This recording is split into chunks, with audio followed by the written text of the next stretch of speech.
Welcome back to our series on decoding faces to empower smarter leadership and stronger teams. In the last episode, we explored how facial profiling shapes emotionally intelligent teams. Today, in episode 9, we shift focus from the internal team to the external world: clients, customers, and business relationships. This episode is about how understanding facial traits can enhance customer trust, personalize communication, and improve sales outcomes. In a world where people buy from people, not just products, facial profiling gives you the competitive edge. Let's begin with a fundamental truth. People make buying decisions emotionally first, then justify them logically. Whether you're closing a high-ticket deal or selling a service, your ability to connect emotionally is what opens the door to trust. Trust is built faster when your communication is aligned with the customer's personality. And how do you understand their personality within the first few moments? Their face holds the answer. Facial profiling allows us to quickly gauge a person's communication style, its decision-making process, emotional triggers, and even risk appetite. For instance, a person with a broad forehead and intense eyes often processes information analytically and values depth. Give them details, data, case studies, and well-structured presentations. They're not easily swayed by hype, they want logic and structure. On the other hand, someone with a rounder face, soft jawline, and expressive eyes is emotionally driven. They want to feel seen, understood, and valued. Build rapport first. Listen to their story and use metaphors or analogies to connect. Let's say you're in a sales meeting. You present your offer to two different clients.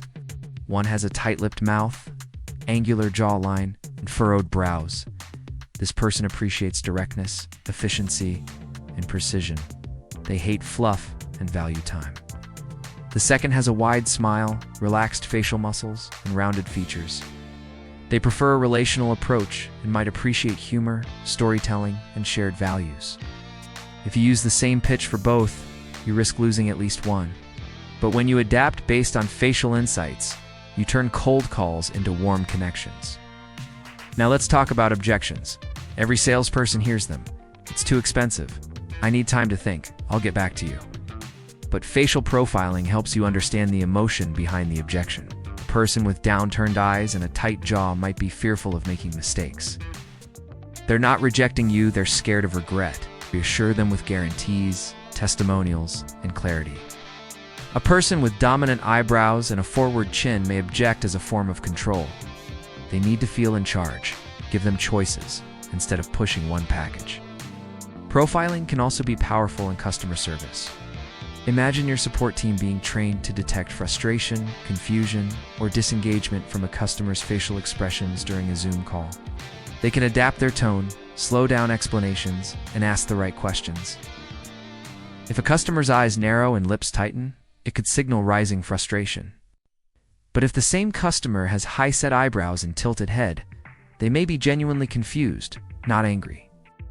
These cues help diffuse tension before it escalates. Facial profiling also plays a role in negotiation. In high-stakes deals where both parties are trying to get the best value, trust becomes fragile. Observing micro-expressions like raised eyebrows, pressed lips, or slight smirks can give insights into agreement, resistance, or hesitation. But beyond the technicalities, it's understanding a person's dominant traits, such as if they value security, status, collaboration, or autonomy, can shape how you position your offer. Negotiation becomes less about tactics and more about tailored persuasion. In retail and service businesses, especially in cultures like South Asia or the Middle East, where face-to-face interaction is still key, the ability to read people quickly creates repeat business. A shop owner who intuitively knows when a customer wants privacy versus when they want attention builds trust. Facial profiling gives structure to that intuition. It's like upgrading your gut instinct with science. For digital-first businesses, where client interactions happen over video or profile images, facial cues still play a role. A good onboarding specialist can read facial openness or nervousness during the welcome call. A coach can tailor their tone based on a client's emotional energy. A therapist or consultant can ask deeper questions just by noticing facial asymmetry, tired eyes, or tense muscles. These small observations create big relational shifts. But facial profiling is not just about adapting, it's about respecting. When a client feels that you speak their language, respect their pace, and value their priorities, they feel safe. And safety is the currency of trust. Trust reduces friction in the buying process. It shortens sales cycles. It increases loyalty. In other words, it's not just good psychology, it's good business. Let's address an important concern. Is profiling manipulative? Not if your intention is alignment. Manipulation means bending someone's will for selfish gain. Alignment means meeting them where they are and guiding them with integrity. When done with empathy and ethics, facial profiling is a tool of service. It helps you serve better, not sell harder. Training your sales team in facial profiling doesn't mean turning them into robots who recite scripts based on cheekbones. It means giving them an additional lens to understand their audience. It's about coaching them to ask, is this person more logic-driven or emotionally intuitive? Are they visual, verbal, or detail-focused? Do they appreciate control or guidance? These answers shape better conversations. Companies like luxury real estate, high-end consulting, coaching, wellness, and premium e-commerce can all benefit from profiling. In these industries, the product is often the same, but the experience is what sets you apart. Facial profiling enhances that experience. It turns your team into trusted advisors, not pushy salespeople. Let's explore a real-world example. A customer walks into a showroom. The salesperson notices their confident walk, direct gaze, and angular features. Instead of launching into discounts, the salesperson says, "Let me give you a quick walkthrough of our most elite options. You seem like someone who values quality over noise." Instantly, the customer feels understood. That connection leads to conversion. The profiling didn't sell the product, the empathy did. In online sales, where you rely on customer profile pictures or video calls, facial traits can inform follow-up strategies. A customer with high cheekbones and soft eyes might respond better to gentle nudges, while someone with a squared jawline may prefer firm CTAs. Email tone, visuals, and follow-up timing can all be adjusted to resonate more deeply. Your CRM systems and customer databases can integrate facial snapshots to personalize communication. Imagine tagging clients not just by location or budget, but also by communication style and emotional need. This is the future of hyper-personalized sales, and it starts with the face.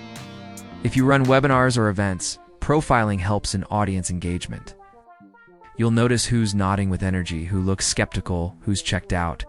Your delivery can shift accordingly. That feedback loop is what keeps your message sticky. Let's not forget post-sale relationships. Retention is cheaper than acquisition. When you know your client's face, you understand how to check in with sincerity.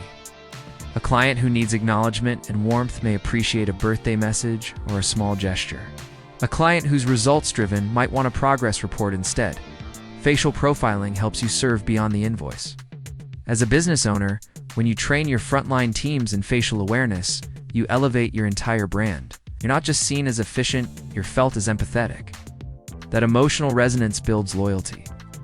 In conclusion, sales is not a game of pushing features. It's a dance of connection.